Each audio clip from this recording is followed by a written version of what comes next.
लेकिन आज वो बिटिया ने अपनी उंगली को काट करके अपने पिता के लिए पत्र लिखने लगी और बोली है, पिताजी अरे अपने ही खून से लिखी चिट्ठियां, अरे अपने ही खून से लिखी चिट्ठियां, ओ पापा माई के तो तरसे तुम्हारी चिट्ठियां, बाबुल माई के तो तरसे तुम्हारी चिट्ठियां।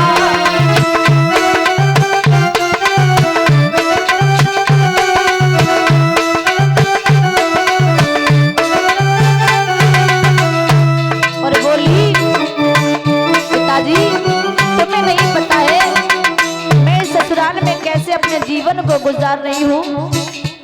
अरे सासु मेरी मारे ससुर धमका दे पापा, सासु मेरी मारे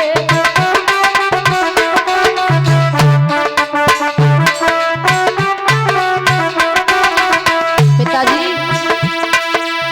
सासु मेरी मारे ससुरी धमका दे पापा,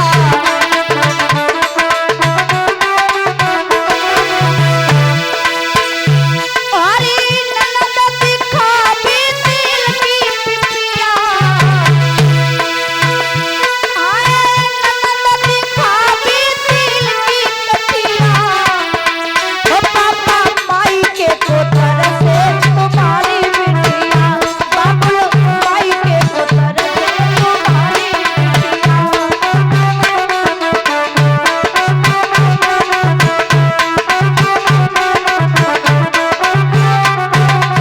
बोली है, पिताजी अरे मेरी सास भी मुझे मारे, मेरे ससुर भी मुझे मारते हैं, यहाँ तक जो छोटी वाली नंद है ना वो मिट्टी के तेल की पिपिया ला करके मुझे जलाने की बार बार धमकी देती है।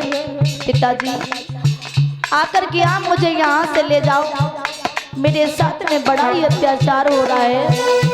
अरे सास मेरी मारे ससुरी धमका दे पापा, सास मेरी मारे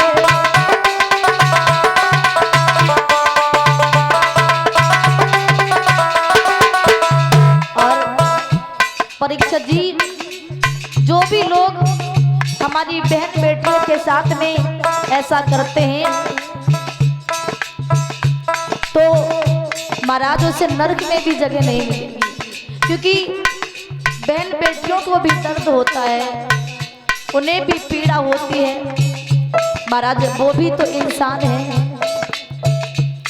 लेकिन याद रखना, कहते हैं नारी निंदा ना करो, नारी नर की खान और नारी से नर होते हैं ध्रुव प्रहलाद समान।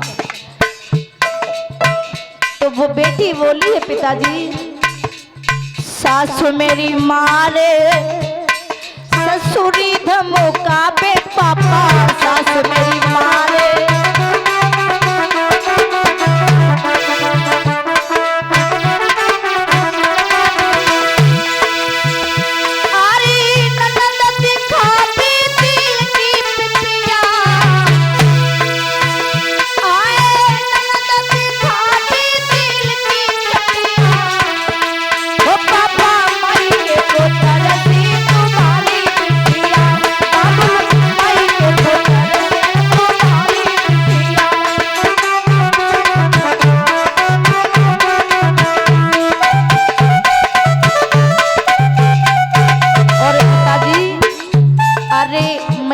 में तुमने बबुला कब कब मारो।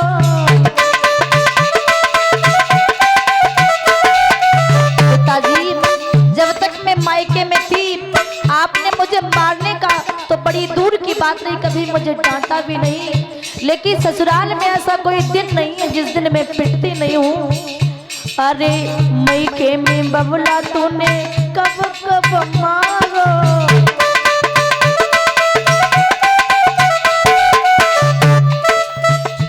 और बोली ऐसा ही नहीं है,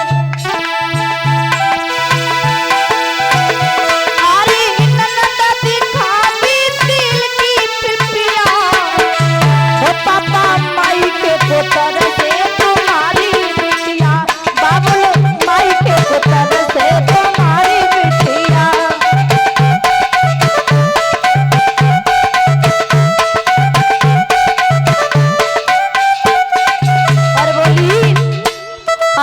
जेठ मेरे मारे जिठानी धमकावे पापा,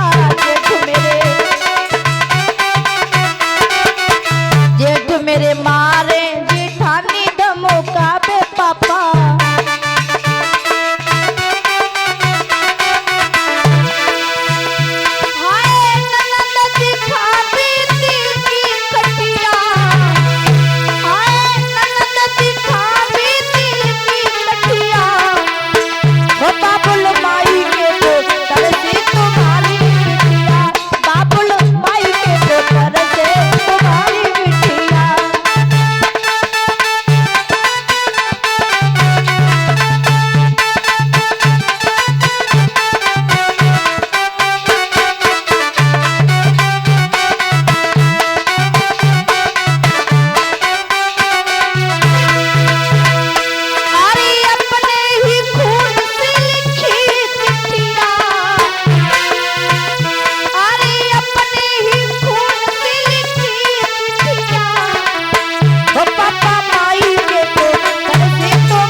देवर मेरे मारे देवरानी धमकावे पापा, देवर मेरे मारे